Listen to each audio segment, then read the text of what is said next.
말씀을 중심으로 해서 하나님의 마음이라는 제목으로 말씀을 드리도록 하겠습니다. 저는 시드선교회 사무총장으로 섬기고 있는 장세균 선교사입니다. 우리 시드선교회는 돌아가신 이원상 목사님께서 중앙장로교회에서 시작한 선교단체입니다. 이제 30년 역사를 가지고 있는데 현재 한 37개국에 260명 선교사님들이 사역을 하고 있습니다.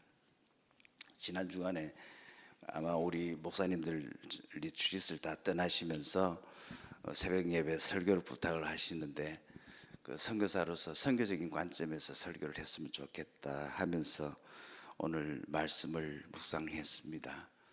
플루신학교에 폴 피얼슨 선교사님이 계시는데 이 세상의 모든 일들을 선교적인 관점으로 해석하면 좋겠다 하는 그런 말씀을 자주 하셨습니다. 우리는 역사를 히스토리라고 말합니다.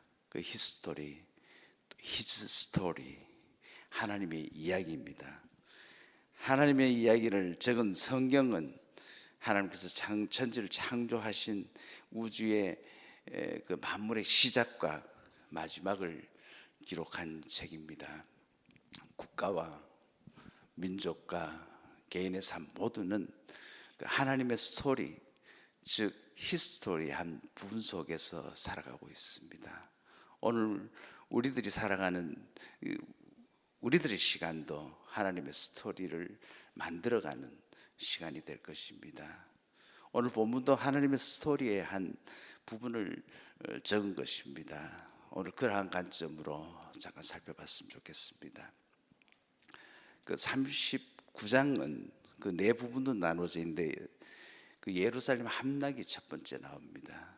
두 번째 보면은 바빌론 포로로 끌려가는 기록들이 나와 있습니다.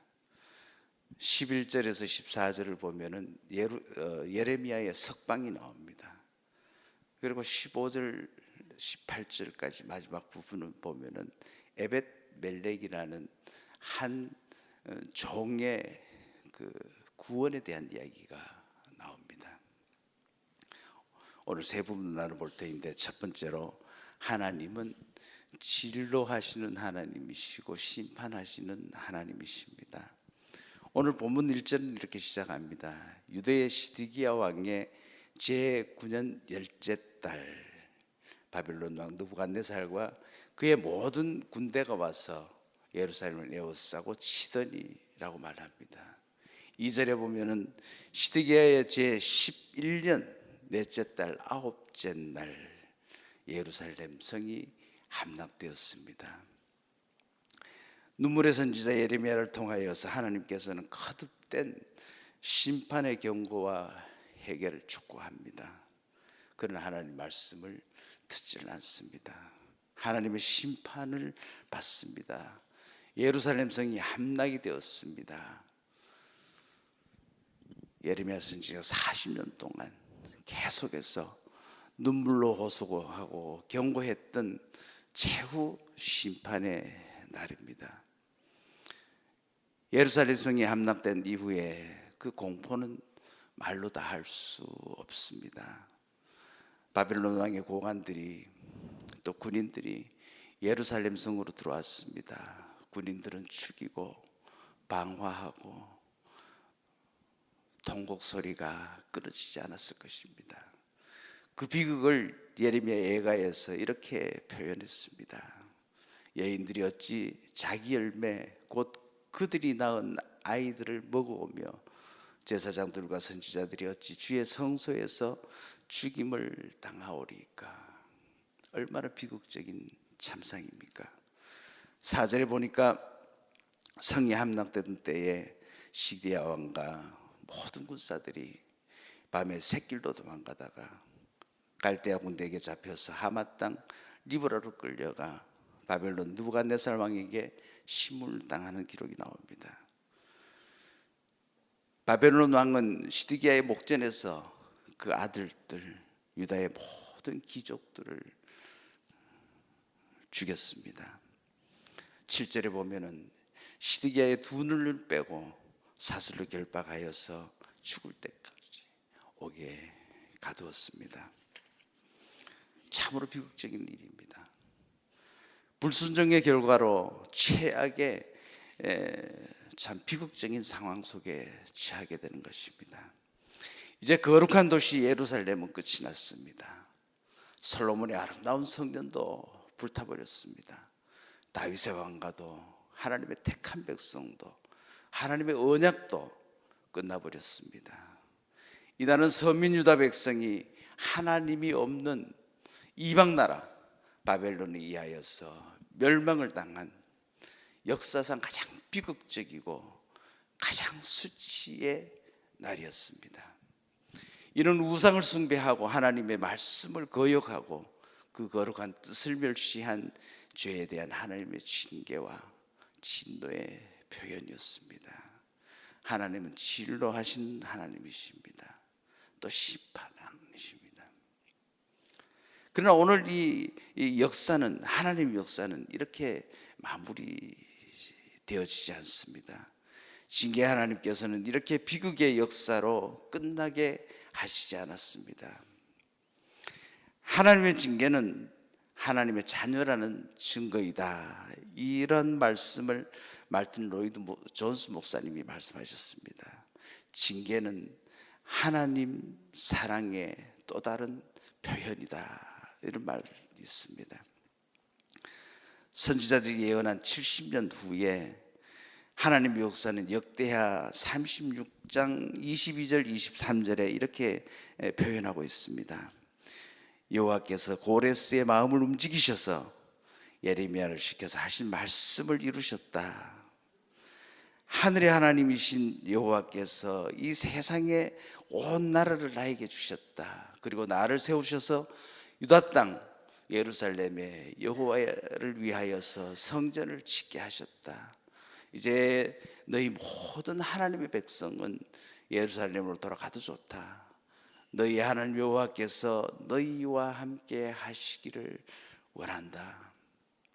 이제 예루살렘 성이 세워지고 하나님의 성전이 새로 재건되고 하나님의 말씀이 선포되고 주의 백성들은 하나님의 말씀을 듣고 말씀으로 살아가는 시대가 오게 되는 것입니다. 두 번째로 생각해 볼 수 있는 것은 하나님은 사랑의 하나님이십니다.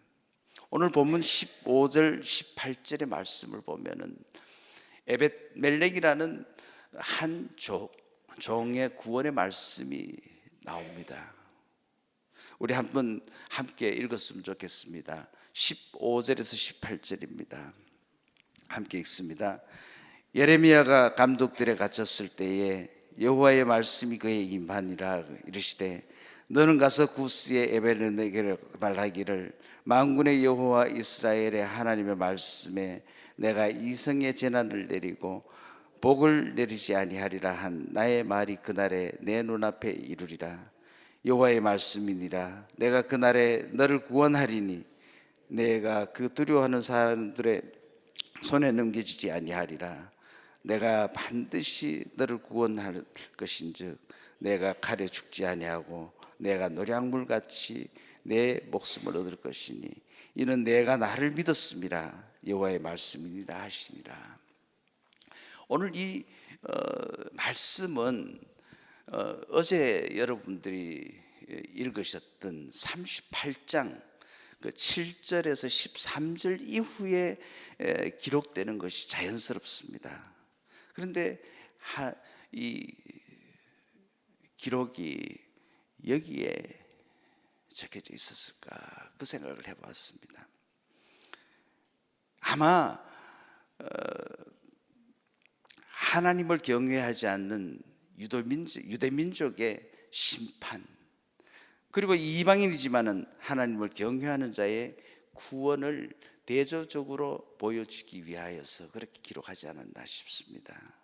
택한 백성을 징계하신 하나님, 이방 백성을 구원하시는 하나님이십니다. 오늘 어제 여러분들 보셨던 그 38장 7절에 보면은 왕궁 내시 구스인 에벳멜렉이라는 표현을 나옵니다. 에벳멜렉은 왕의 종이라는 뜻입니다. 이름도 없습니다. 그냥 왕의 종으로 불려지는 사람이었습니다. 이방인입니다. 또 구스인입니다. 넷입니다. 어떤 의미에서 무명인입니다. 우리가 생각할 때 노바디라고 생각할 수도 있겠습니다. 그러나 그의 이름이 오늘 38장과 39장에 기록이 되어 있습니다. 사람들에게는 비천하고 무명인과 같은 노바디일지는 모르겠지만은 하나님께는 가장 중요한 참 스페셜한 썸바디 사람이면 틀림이 없는 것 같습니다. 에베멜렉은 어떤 사람이기 때문에 하나님의 특별한 사람이 되었을까요? 오늘 이 18절 후반에 보면은 이는 내가 나를 신뢰함이니라. 여호와께서 이렇게 말씀하셨습니다.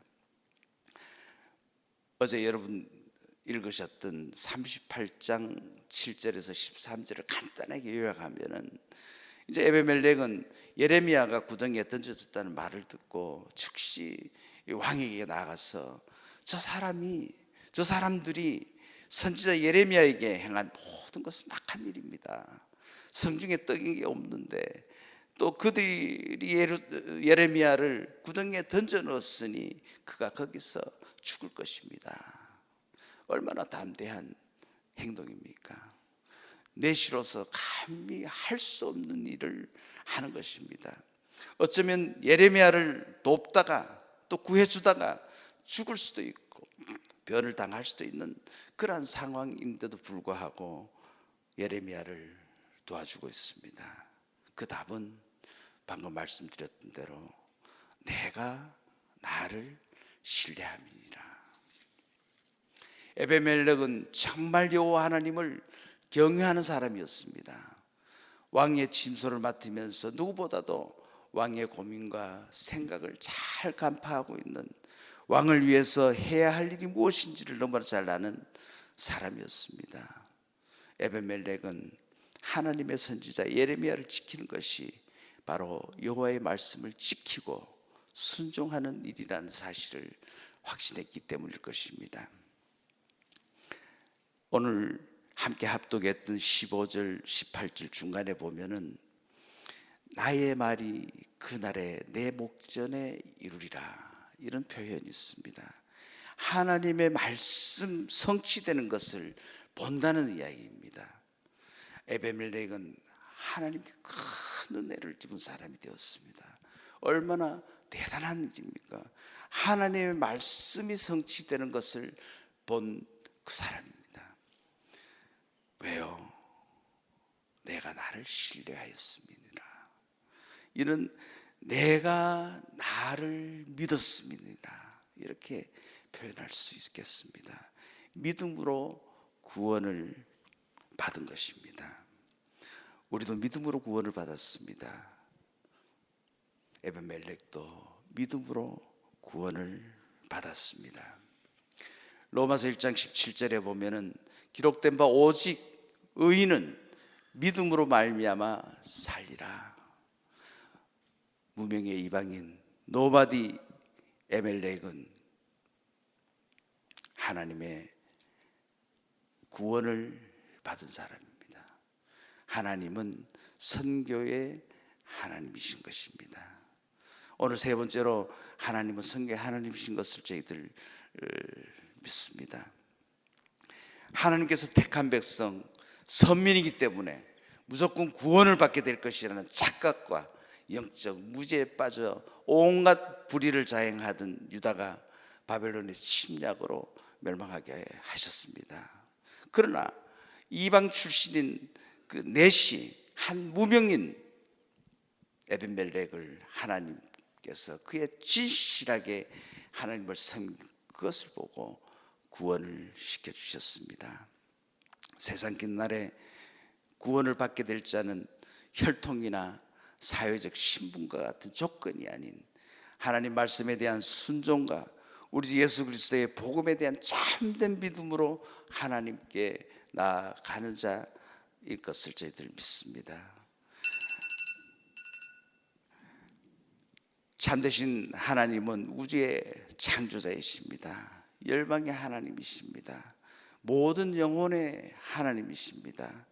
하나님께서 4,000년 전에 아브라함을 부르시고 언약을 맺으시고 그에게 복음을 주시고 그의 자손을 통하여서 땅의 모든 족속에게 복을 주시겠다고 약속하셨습니다.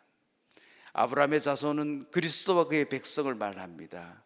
우리가 믿음으로 그리스도께 속하면은 우리는 아브라함의 영적 자녀가 되는 것입니다. 갈라디아서 3장 29절에 보면 너희가 그리스도의 것이면 곧 아브라함의 자손이요 약속대로 유업을 이을 자라고 말씀하셨습니다. 갈라디아서 3장 16절에 보면은 오직 한 사람을 가리켜 내 자손이라 하셨으니 곧 그리스도시다고 말씀하셨습니다. 우리 예수님께서 말씀하시기를 나는 길이요 진리요 생명이라고 말씀하셨습니다. 하나님이 세상을 이처럼 사랑하사 독생자를 주셨으니 이는 저를 믿는 자마다 멸망치 않고 영생을 얻게 하려 하심이니라. 주님께서 이 세상 사역을 마치시고 대사명을 주셨습니다. 선교의 사명을 우리 모두에게 주셨습니다. 우리들에게 증인의 삶을 살게 하시는 겁니다. 예수님은 구원하고 또 심판하시기 위하여서 영광 중에 다시 오실 것입니다. 재림을 소망하는 우리 모두들에게 주신 하나님의 명령은 선교의 사명을 감당하는 것입니다. 이 천국 복음이 모든 민족에게 증언되기 위하여 온 세상에 전파되니 그제야 끝이 온다 말씀하셨습니다.